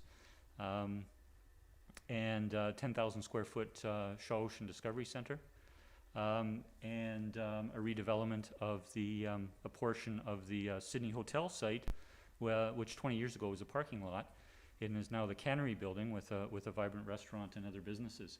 So our downtown waterfront has changed significantly in the last 20 years. It was vibrant then, but it's much more vibrant now, and will be more vibrant again when we get through this pandemic. And I think if we were to go back 10 years or 15 years, and we were looking again at the Pier Hotel development, the Shaw Ocean Discovery development, or the Cannery redevelopment, and we were having this conversation, we would probably vision to go ahead and include Changing Places Washroom in either the Pier Hotel, where the washrooms were constructed in that public corridor area, or in the Cannery or something like that. But we're running out of options on our downtown waterfront because of the redevelopment that has happened over time. And I think this is an opportunity, while it's challenging, I think is one we should pursue further. And there will be some challenges. I think with regards to budget, given that we do have a significant amenities fund, that we can certainly work through that.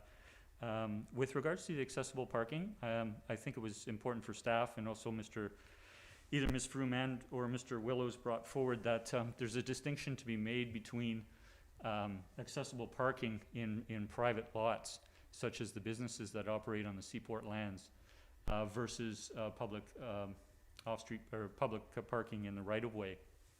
And a question through the staff is, while there are some accessible spaces in the private businesses, whether it be the distillery or Rum Run or others down there, again, there are people who want to enjoy other activities on the waterfront, and you should be parking in those spaces if you're going to be frequenting those businesses, which they may do.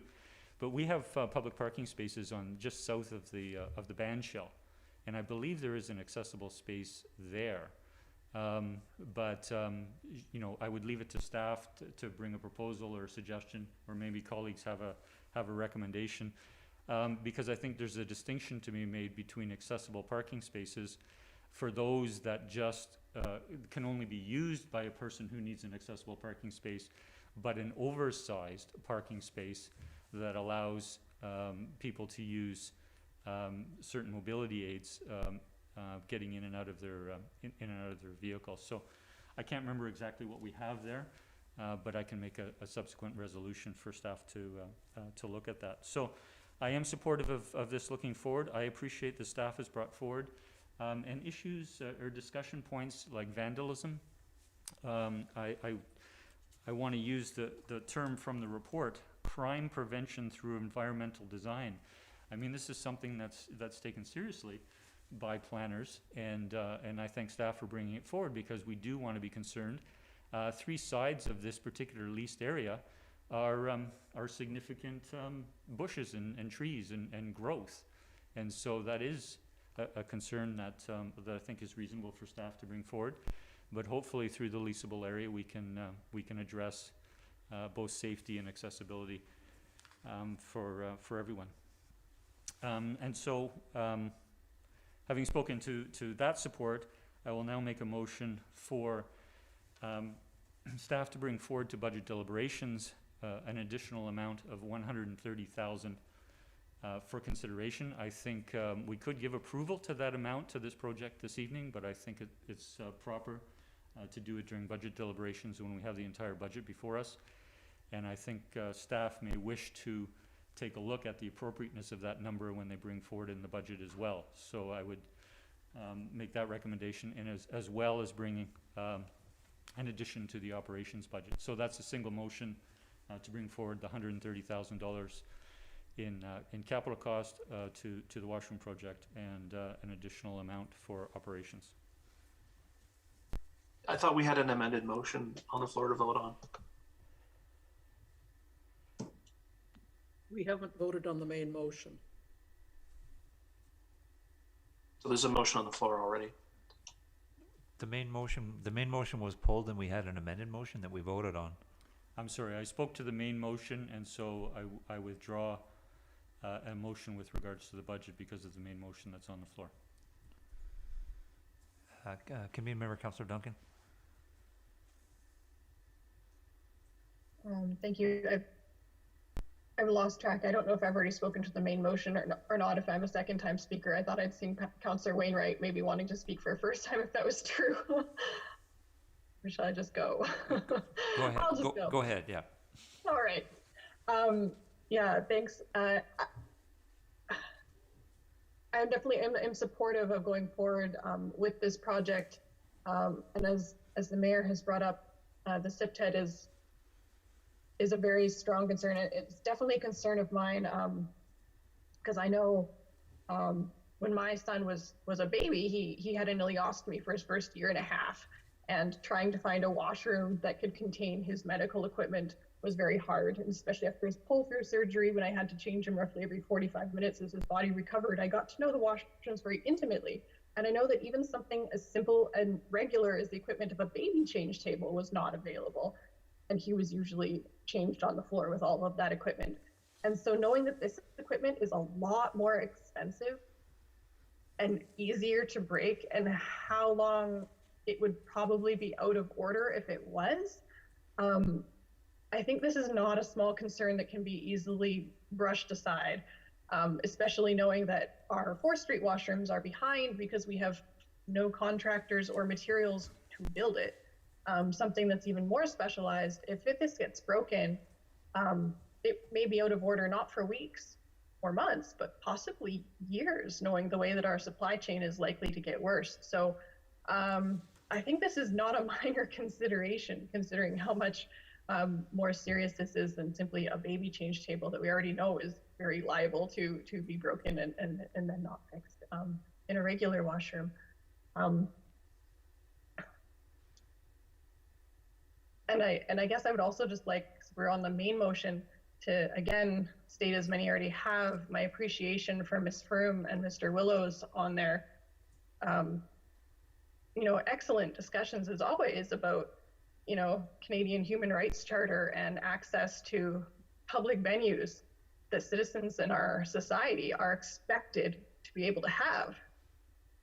And given that it's Martin Luther King Day, and currently there are roughly 10% of our population who are denied the ability to go to restaurants, the ability to go out for coffee, the ability to have somebody not in their family inside their house, or the ability to travel based on their private medical decisions, whether or not other people approve of them or believe they exist. The disability community well knows what it is like dealing with medical practitioners and the general public who don't believe in their medical conditions, who don't believe they know best about their own bodies, and who are willing to make decisions about what they do and do not deserve. So on Martin Luther King Day, I hope that the general public and public officials who have heard their speeches and read their letters would go back and very carefully listen to and read what they have just said and compare it to what we have already done in our society, and consider whether or not, if we feel this strongly about upholding the Canadian Charter of Human Rights for the single-digit fraction of people who actually need physical accessibility structures like this, whether we're willing to extend the same right to other people in our society as well. Thank you. I could just get clarification from staff through all this. I believe we had a motion posed originally by Councillor O'Keefe, and Councillor Fallett seconded it. And when Mayor McNeil-Smith proposed a different amendment, they pulled their initial motion, right? The main motion. And then we voted on the motion that Mayor McNeil-Smith posted. Sorry, just for clarification, Amended. the motion was made by Councillor O'Keefe and Yeah. seconded by Councillor Fallett, and my amendment was to remove the budget portion of that motion, Okay. which left the main motion on the floor to proceed with design and so on. Thank you. Yeah. But do we not vote on that one that was without the budget? Okay, so we'll do a vote on that then. All those in favor? Pardon me? you have any other speakers? Sorry. Did committee member Councillor Wainwright wish to speak? No? Okay, so if there's no other speakers, then I'll put the motion. All those in favor? Those opposed? None opposed, motion carries. I have a motion arising, Chair. Yep. And that would be for staff to bring forward an amount for capital budget increase and operating budget increase to budget deliberations. Second. Councillor O'Keefe? Thank you. I guess what I'm concerned about is putting this to budget deliberations delays it further. So I'm feeling more inclined to, if we have a rough estimate, and if we're in agreement that we want to go forward with this, that we could approve that amount for an amount that staff felt comfortable with. If they felt that they would like to comment on that one way or the other, in terms of whether they think they could provide a realistic amount that we could approve tonight. Is that a reasonable request? Ms. Clary, you wish to speak? Through to Councillor O'Keefe. We can start working on this tomorrow and get the architect to start working on the revised design, and we can see what we can come back with, but I don't think having an approved budget will impact our steps moving forward at this time. We'll proceed based on the information we've heard tonight. Okay, so you would start on it anyways, and then by the time you do that design, by the time we get to budget, you would have a more finely tuned figure, I presume is what we're aiming for then. Mr. Hisick? If I may, Mr. Chair, once again, this will be a placeholder for at least the next 6 months until we've completed the design. And even then, it's always going to be subject to putting it out to tender. So at this point, 5 more weeks for budget approval won't make much of a difference to the number we're moving forward with. So I'm comfortable with this placeholder for now. And when we have more definite information, we'll bring it forward. Sorry, and just to clarify, when you say placeholder, do you mean the 130,000, or do you mean placeholder in terms of what's proposed in this motion to bring it forward during budget negotiations? It's one and the same, and we're giving you our best estimate of the incremental cost at this time, and we won't have a better number for several months. So I'm comfortable with the additional 130 for now, which will be brought forward next week and hopefully approved in about 5 weeks. Okay, thank you. So, sorry, just for clarification, I think I'm just wanting to make sure I understand. I think what member McNeil Smith is proposing is that we don't have any placeholder, that we just put this off till budget time, or that we are going to allocate or approve funds at this time of roughly 130,000 as a placeholder. I'll let committee member Mayor McNeil Smith speak to that. The budget process starts next week. So while the figure of 130,000 was put out tonight, and staff has just commented on that, I don't know where that figure came from. We haven't discussed a figure for the operational budget increase, so my motion was for staff to bring it forward. I understand Councillor O'Keefe's concern with regards to approving it tonight, which makes it move it forward. I think with the unanimous support we voted for this evening, that staff will be able to bring those amounts to the budget process in the coming weeks, and that we're just moving forward on this. Yeah. I'm not looking for an opportunity to reconsider the matter.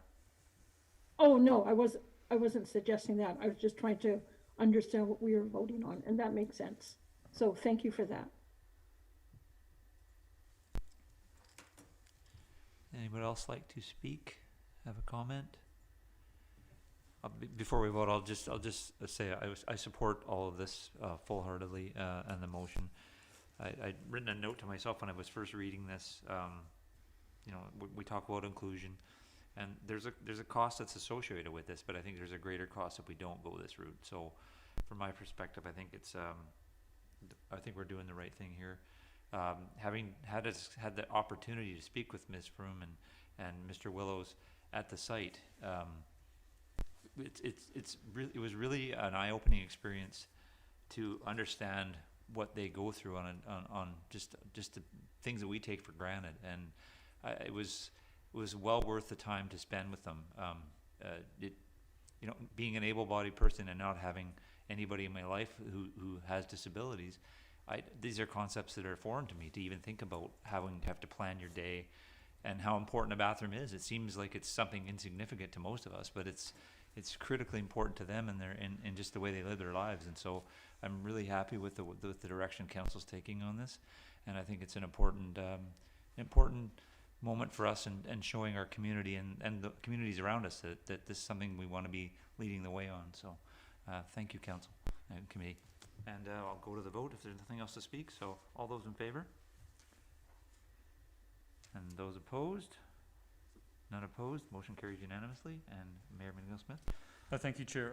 I have two other motions arising, one with regards to accessible parking and one with regards to strat plan. But there was a part I wanted to speak to in with regards to the first motion, and we did have some discussion, but didn't speak to it directly in that original motion. And that is we did speak to the combination or combining the changing places area with the universal area, but there was an option before us in terms of whether we maintained the current men's and women's facilities in terms of, I think there's 2 urinals and 2 toilets in the men's and 3 toilets in the women's.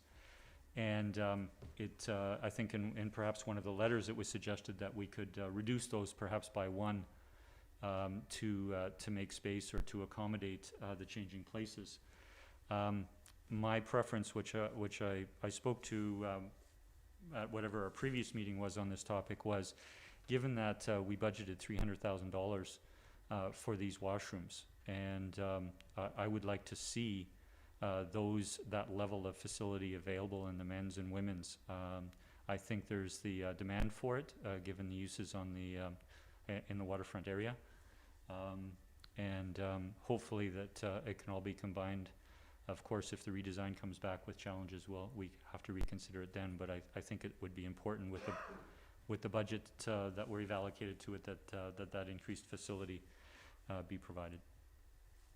That was just a comment. I'll go to a motion arising, and that is that staff bring back options with regards to increasing accessible parking on the South Beacon near to the band shell for council consideration. Second. Any discussion? See, I'll call the question. All in favor? Oh, sorry, committee member O'Toole's you should speak.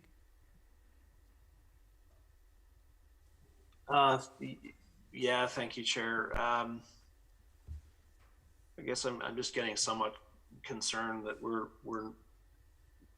putting more work on planning staff when we've had many discussions around concerns about other strategic priorities. I hadn't been concerned based on the input from the public participation this evening that at this particular location accessibility was a concern, and so I know it had been touched on, the difference between the private and public parking. So if it's perhaps something as simple as addressing that and some reassurance that there's an arrangement that can be made in the current adjacent parking, I'd be satisfied. But I'm starting to get a little concerned about what we're taxing staff with as this discussion continues. Thank you.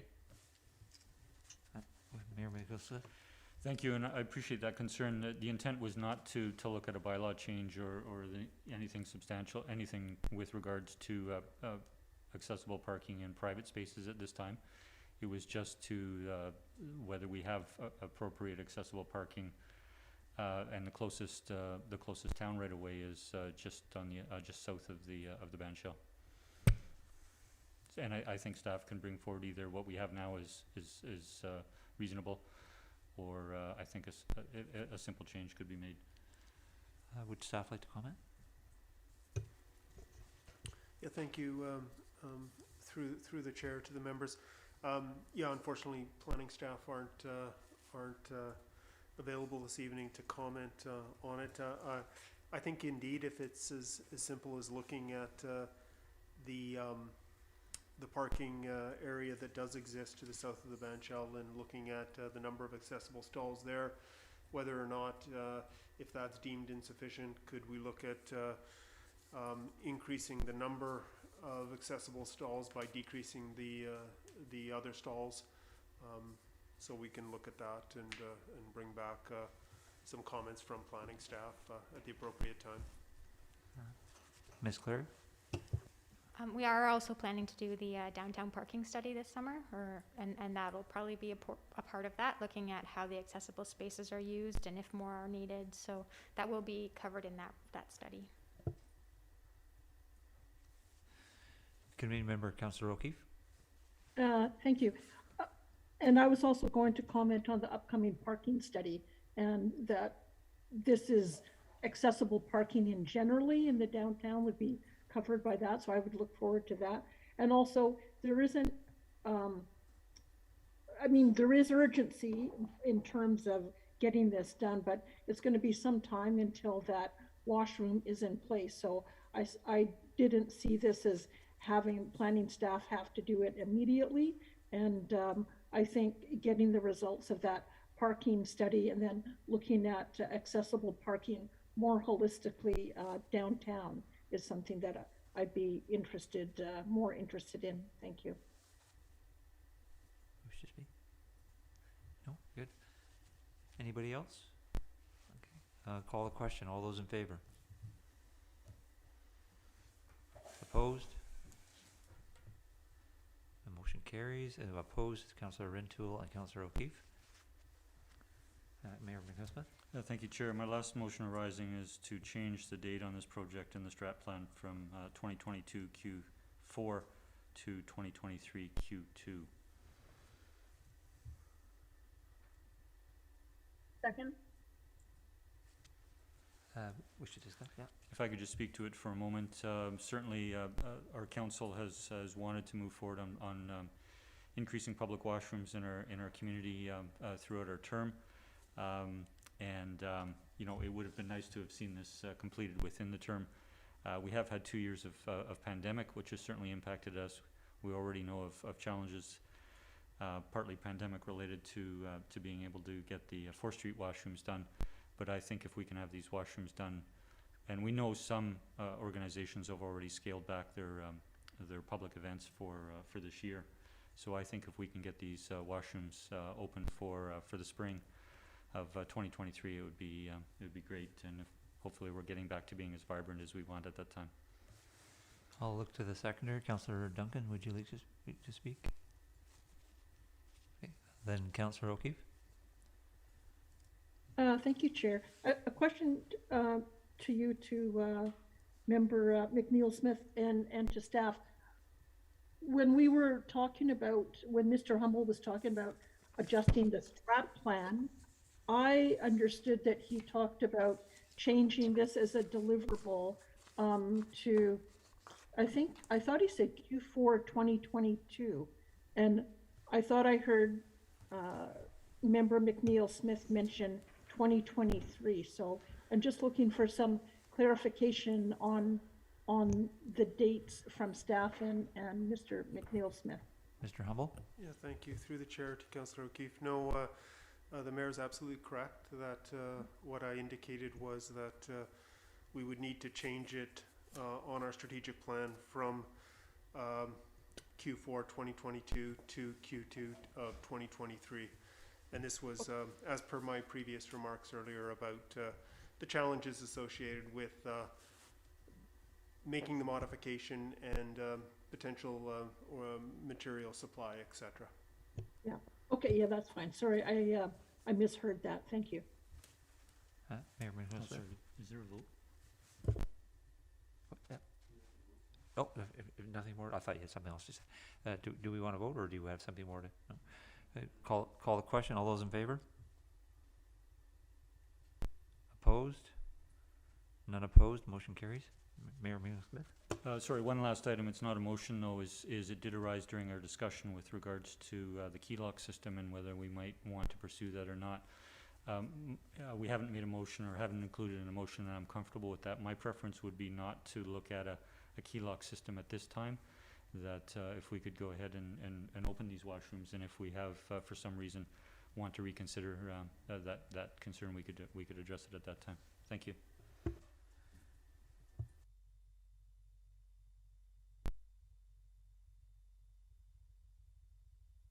Turn it off again. The town's infrastructure during the November 15th, 2021 storm event under 8B, and I'll look to staff for an introduction. Thank you. So this report addresses the resolution made by council to report back on the impacts that the November 15th, 2021 storm event had on the town's infrastructure. Through looking at data from a nearby weather station and information from a 2012 short duration rainfall intensity curve from the Victoria Airport, it was approximately a 1 in 100 year event for the region. So this is a rare event that we would expect to happen approximately 1 in every 100 years. That is based on data from 2012. So that may change over time. We've heard with climate change, the 1 in 100 year event may become the 1 in 10 year event, but who knows at this point. So, so just to give you an idea of what that means though. So the town's existing storm modeling is actually based, the smaller diameter storm mains are based on the 1 in 10 year event, and the larger diameter storm mains are modeled based on the 1 in 25 year event. So our facilities aren't actually modeled to handle this type of event. However, we didn't see a ton of work orders in very specific areas in Sidney. We have mapped the work orders that were received that day. There were a total of 41. Approximately 20 of them were for private property impacts. So, I mean, that is a good sign that there wasn't one particular facility that failed during the event. So, and then moving forward, discussing the town's sewer system. So just to give you an idea of why a storm might impact the sewer system, typically sewer systems should only be handling sanitary sewer and wastewater from houses and buildings. However, there are situations where people can connect a storm drain into, like illegally connect a storm drain or by accident into a sewer main, and that's called a cross connection. So that would mean that the storm flow would go into the sewer. And then there's also instances where a sewer main can be cracked or broken, and then groundwater can actually infiltrate into the sewer system. So that's called I&I, inflow and infiltration. So when I'm talking about it, that's what I mean, I&I. So that is where our underground system was probably impacted the most. Our pump stations were operating at a high capacity, at full capacity throughout the event, because we did see a lot of I&I. Overall, they all did a good job, though. We should be proud of Public Works. Staff, everyone really did a good job and kept things moving as best as they could. One area of concern that we did have was the frost pump station, which is immediately downstream of the Ray Creek Dam. If you've seen pictures, the Ray Creek Dam performed really well, but downstream it did flood based on, and it flooded as would be expected based on the inundation mapping that was done prior to the dam construction. So the frost pump station was underwater, and so staff are planning to actually raise some of the electrical components of that pump station. We should be able to do that within our existing operating budgets. However, long-term, staff do think that it would be a good idea to look at relocating the frost pump station to an alter location, but that is a very large project. It's not something that we can just do overnight, but that is on our radar now. It was on our radar even from the inundation mapping, but seeing how a flood can actually happen there is an eye-opener.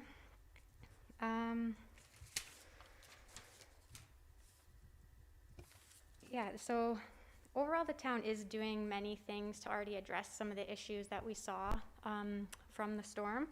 We're already incorporating upsizing based on our modeling into our 20-year plan for storm mains. We've already completed a pump station condition assessment, and as you've heard, we'll be incorporating that into the 2023 budget deliberations, looking at replacing and repairing pump stations as required. In 2020, we brought forward an I&I reduction program, or 2021. So with that, we've done some smoke testing to find locations where there are those cross connections from storm drains to sewers. So that should help protect the sewers. We're repairing those as we come across them, or talking to property owners to ask them to repair any cross connections that they have on their property. We already do an annual CCTV inspection program where we inspect our storm and sanitary sewers. We do 20% a year, and we do spot repairs as required, as identified through the CCTV program. So yeah, that summarizes it. Overall, staff did a really great job handling the situation, and the previous staff in Sidney have done a really good job planning just for this type of event. So. I'll look to committee members. Anybody has, okay, committee member, Councillor Rintoul. Thanks, Chair. Thanks, Ms. Clary, for the report. On page 3 of the report, the 4th bullet, and you spoke to this around 20 personal properties that were impacted. Wasn't clear to me, were those impacted as a result of storm drains or access to storm drains backing up on public property and affecting private property? I may ask Mr. DeMar to provide some more information on those. He's more familiar.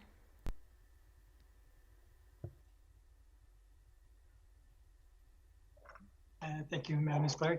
Yes, through the committee chair, those instances where it was identified of flooding or backup problems on private property were generally the results of private infrastructure not adequately maintaining or handling the flow. So perimeter drains that maybe have not been maintained or blocked, those sorts of situations. It wasn't necessarily a backup of the public infrastructure causing the problem back on private property. It was the infrastructure on private property itself. Yeah.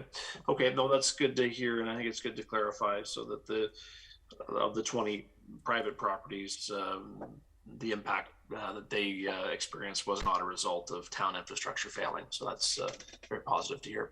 Thank you, Mr. Chair. Councillor O'Keefe.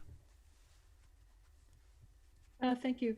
Not a question, believe it or not, but just comments. Just wanted to thank staff. I mean, I know there's a fair amount of work that went into this to pull the information together, and it seems like we're in relatively good shape, but I think it's a good investment in time. That was a significant event that we went through, so I think it was a good idea. I think it was Councillor Wainwright's motion to take a look just to make sure that we're okay. So just wanted to say thank you for staff for putting the time in to give us this and to give us just a level of confidence that we seem to be in fairly reasonable shape. So thank you for that. Committee member, Councillor Wainwright. Thank you, Chair. A question to staff. In the report, it mentions that of the 16.5 kilometers of pipe, approximately 27% of it is undersized based on our design criteria. Is that 27% being undersized based on the current development in the town, or is that based on the OCP of the day as fully built out? And I guess I'm wondering, I know that we're looking in our 20-year infrastructure plan at addressing that, but given the budget allocations that we've been providing, how long is staff expecting it would take to remedy or, to address the 27% that's undersized? Through to Councillor Wainwright. That was based on the future modeling scenario. So it would have included the OCP of the day. So this was done in 2016. So the current OCP, the West Side Local Area Plan would not have been included at this point for that number. However, it does include a 15% addition for climate change, so it does increase the stormfall intensity quite significantly.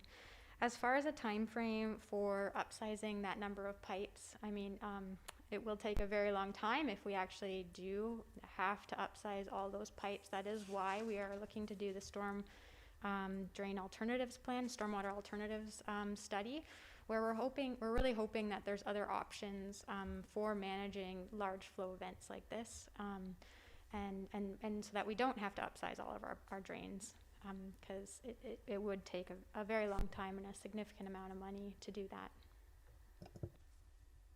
Okay, thanks to staff for putting this information together and answering the questions.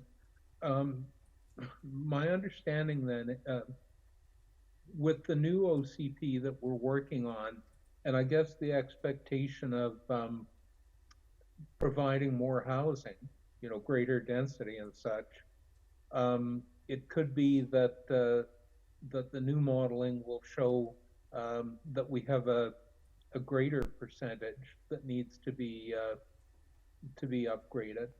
As far as the 15% increase to try to accommodate climate change, I did a little bit of looking around before the meeting, and I see that Greater Vancouver has got that as an approximate number for the expected increase in peak rainfall events by 2050. So it sounds like that 15% is a decent number, but I guess it's just that we'll need to be thinking about what we need to do to maintain our infrastructure and address capacity when the new OCP review is finished. So it's good that that we have staff planning to do an analysis of the stormwater system. Anyway, thank you. Any other committee members with comments? Then I'll ask a question if I might, through to staff. In terms of the Ray Creek and the Frost Street pump station, is there anything that can be done to mitigate that kind of flooding in the future? I'm not sure what, but like in terms of, is there like blockages, the things that make it so that the water raises so fast, so quick? I mean, other than the fact that there was so much rain so fast, it just seems like that area was hit particularly hard, and I'm wondering if there's anything we can do to mitigate that in the future.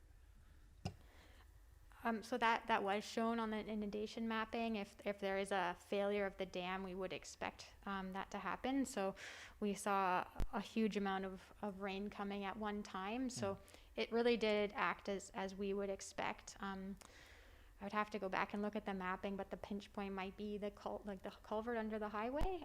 However, I would have to go back and double check that. Okay, thank you.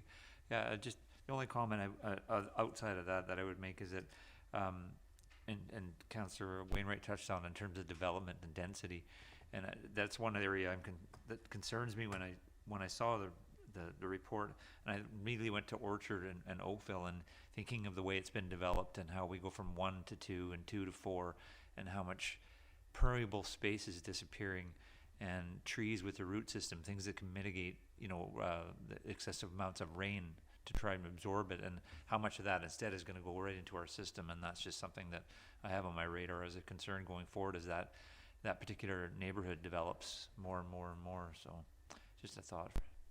Thank you. I think there's a recommendation. If somebody wants to move it.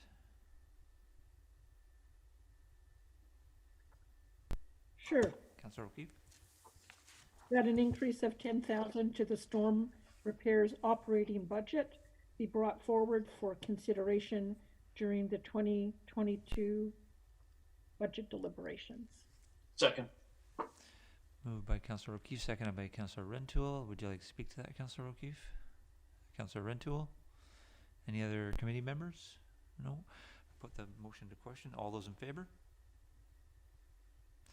Those opposed? None opposed. Motion carries. And I'll look for a motion to adjourn. Move adjournment.